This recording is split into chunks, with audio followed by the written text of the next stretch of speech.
কমলালেবু খাওয়া হয়ে গেলে খোসাটা কি ফেলে দেন? তবে এবার থেকে আর না ফেলে দিয়ে বাজার থেকে খুব দামি একটি জিনিস খুব সহজে এইভাবে বাড়িতেই বানিয়ে ফেলুন, তাও আবার শুধুমাত্র কমলালেবুর খোসা দিয়ে।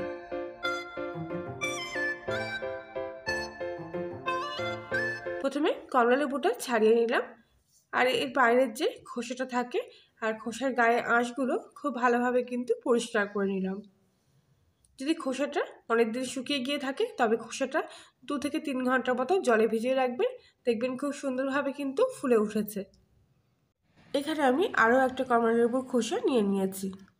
এবারে খোসাগুলো একটা মিক্সিং গ্রাইন্ডারের মধ্যে পেস্ট করে নেব। কমলালেবুর খোসা পেস্ট করার জন্য কিন্তু এর মধ্যে কোনো জল ব্যবহার করব না।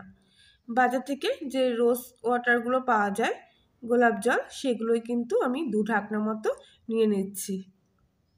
তারপরে আপনাদের খোসার পরিমাণ অনুযায়ী গোলাপ জলটা এখানে ব্যবহার করবেন। কমলালেবুর পেস্টটা কিন্তু এখানে রেডি হয়ে গেছে, আর দেখুন একদম কিন্তু মিহিভাবে পেস্টটা তৈরি করে নিয়েছি। এবারে কমলালেবুর পেস্টটা একটা ছেঁকনির মধ্যে দিয়ে খুব ভালো করে ছেঁকে নিয়ে এর থেকে রসটা বের করে নেব। আমি এখানে অল্প অল্প পেস্ট নিয়ে এইভাবে রসটা বের করে নিচ্ছি। যদি আপনাদের কাছে বড় ছেঁকনি থাকে তাহলে কিন্তু একবারেই খুব সহজে এখানে কমলালেবুর জুসটা বেরিয়ে আসবে। কমলালেবুর খোসার রসটা সম্পূর্ণ বের করে নেওয়ার পর এখানে আমি নিয়ে নিয়েছি কয়েকটা অ্যালোভেরা। অ্যালোভেরা গাছ আপনাদের কাছে না থাকলে এখানে আপনারা বাজার থেকে কেনা যে কোনো প্রোডাক্টের অ্যালোভেরা জেলও ব্যবহার করতে পারেন। তবে এই অ্যালোভেরাগুলো কিন্তু একেবারে খাঁটি প্রাকৃতিক গুণসম্পন্ন। এবার অ্যালোভেরাগুলো কাঁটাগুলো বাদ দিয়ে আমি এক এক করে ভিতর থেকে এর শাঁসটা বের করে নেব। আর একটা চামচি দিয়ে কিন্তু খুব সহজেই এই জেলগুলো বের করে নেওয়া যায়। তবে অ্যালোভেরার জেলগুলো নেওয়ার সময় কিন্তু অবশ্যই এর গা থেকে কাঁটাগুলো বাদ দিয়ে দেবেন, কারণ এই কাঁটাগুলো আমাদের স্কিনে লাগলে পরে কিন্তু প্রচণ্ড অ্যালার্জি দেখা যায়। আর অ্যালোভেরাগুলো কিন্তু মুখের দিক থেকে একেবারেই নেবেন না। যখন পাতাগুলো কাটবেন তখন মুখ থেকে সামান্য কিছুটা অংশ বাদ দিয়ে এই কিছুক্ষণ সোজাভাবে দাঁড় করিয়ে রাখবেন, দেখবেন একটা হলুদ আঠা মতো মুখের থেকে বেরিয়ে যাচ্ছে। ওইটা আমাদের পক্ষে না ব্যবহার করাই কিন্তু খুব ভালো। দেখুন আমি কিন্তু মুখটা কেটে সামনে থেকে বাদ দিয়ে দিয়েছি। এবার মাঝখানে অংশ থেকে কিন্তু আবার আমি জেলগুলো বার করে নিচ্ছি। 3টে অ্যালোভেরা থেকে কিন্তু আমার প্রায় অনেকটাই মতো জেল বেরিয়েছে।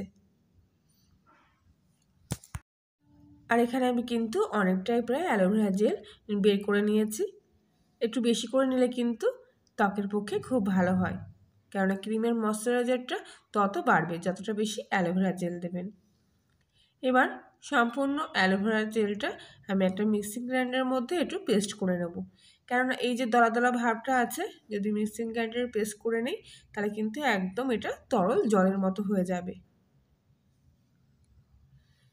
পেস্ট করা অ্যালোভেরাটা দেখুন কত সুন্দর হয়ে গেছে, কোনো কিন্তু দানা ভাব এর মধ্যে নেই। এবারে আগে থেকে নিয়ে রাখা কমলালেবুর খোসার জুসের মধ্যে আমি অ্যালোভেরা জেলটা দিয়ে দিলাম। এবার আমি এর মধ্যে 2 পাতা মতো আলমন্ড অয়েল নিয়ে নিচ্ছি। এই বাদাম তেলটা কিন্তু দারুণ খুব আমাদের ত্বকের জন্য এবং চুলের জন্য। আপনারা এখানে কোটো থেকেও আলমন্ড অয়েল নিতে পারেন, তবে আমি এখানে অল্প একটু লাগবে বলে 2 পাতা মতো আলমন্ড অয়েল নিয়ে নিয়েছি। 1 টাকা করে এই পাতাগুলো কিন্তু যে কোনো বাজারেই আপনারা এই তেলটা পেয়ে যাবেন। 2 পাতা তেল এর মধ্যে দেওয়া হয়ে গেছে। এবারে এখানে নিয়ে নিচ্ছি একটা ক্যাপসুল। আপনারা প্রায় প্রত্যেকেই সবাই জানেন যে ক্যাপসুল কতটা আমাদের ত্বক কিংবা চুলের জন্য কার্যকারী, তাই ক্যাপসুল কিন্তু একটা অবশ্যই এর মধ্যে দিতে হবে। এবার সব কিছু একসঙ্গে খুব ভালো করে কিন্তু আমি এখানে মিশিয়ে নেব, কারণ ওপর থেকে কিন্তু তেলগুলো ভাসছে, তাই এইভাবে খুব ভালো করে কিন্তু মিশ্রণটা তৈরি করে নিতে হবে। প্রায় 5 থেকে 7 মিনিট মতো সময় ধরে কিন্তু মিশ্রণটা আমি খুব ভালোভাবে ফাটিয়ে নিয়েছি।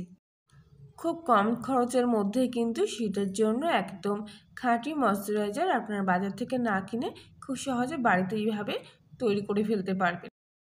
সব কিছু খুব ভালোভাবে এখানে ফাটিয়ে নিয়েছি, আর দেখতে পাচ্ছেন মিশ্রণটা কিন্তু কতটা পাতলা রয়েছে। এবার এই মিশ্রণটাকে কিন্তু ঘন করতে হবে, আর তার জন্য নিয়ে নিয়েছি এখানে একটা পেট্রোলিয়াম ভেসলিন জেলি। এটা কিন্তু কিনতেই পারেন আপনারা, কারণ এরটা কিন্তু খুব একটা কেমিক্যাল দিয়ে তৈরি হয় না।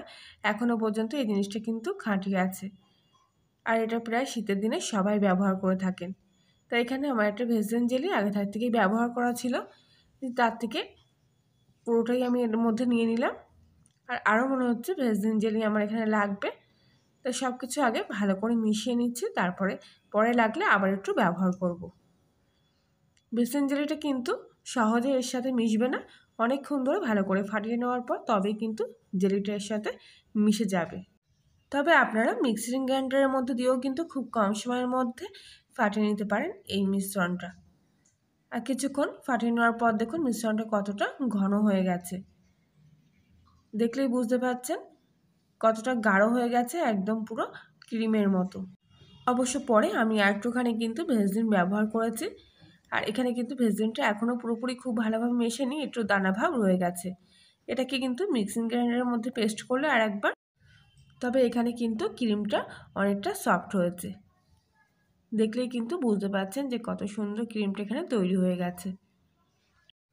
ভিডিওটি দেখার পর ভালো লাগলে লাইক, শেয়ার, কমেন্ট করবেন। আর কলিনের রান্নাঘরে নতুন হয়ে থাকলে সাবস্ক্রাইব করে পাশে থাকার জন্য অনুরোধ রইল। পাশের বেল আইকনটি প্রেস করবেন নতুন কোনো ভিডিওর আপডেট পাওয়ার জন্য। পুরো ক্রিমটা কিন্তু এখানে তৈরি হয়ে গেছে, আর দেখুন শীতে কিন্তু এরকম একটা স্ক্র্যাচ দেখা যায় আমাদের ত্বকের মধ্যে। আর সামান্য একটু ক্রিম আমি নিলাম, আর এখানে আমি দেখুন হাতে একটু মেখে নিচ্ছি কতটা ময়শ্চারাইজার ক্রিম তৈরি হয়েছে আপনাদের ভালোভাবে বোঝানোর জন্য। দেখুন কত সুন্দর কিন্তু একদম বাজার থেকে কেনা ক্রিমের মতো ত্বকের সাথে ক্রিমটা মিশে গেল। খুব ভালোভাবে কিন্তু ক্রিমটা মাখার পর দেখছেন কতটা গ্লেজ হচ্ছে। আশা করছি আমার আর মুখে বলার প্রয়োজন নেই, আপনারা দেখলেই বুঝতে পারছেন যে কত সুন্দর একটা ময়শ্চারাইজার ক্রিম তৈরি হয়ে গেছে। আর এই সফট ক্রিমটা কিন্তু আপনারা প্রায় 2 সপ্তাহ মতন ধরে সংরক্ষণ করে রেখে দিতে পারবেন। তাহলে বন্ধুরা আজকের ভিডিও এই পর্যন্তই, আবার দেখা হচ্ছে অন্য একদিন।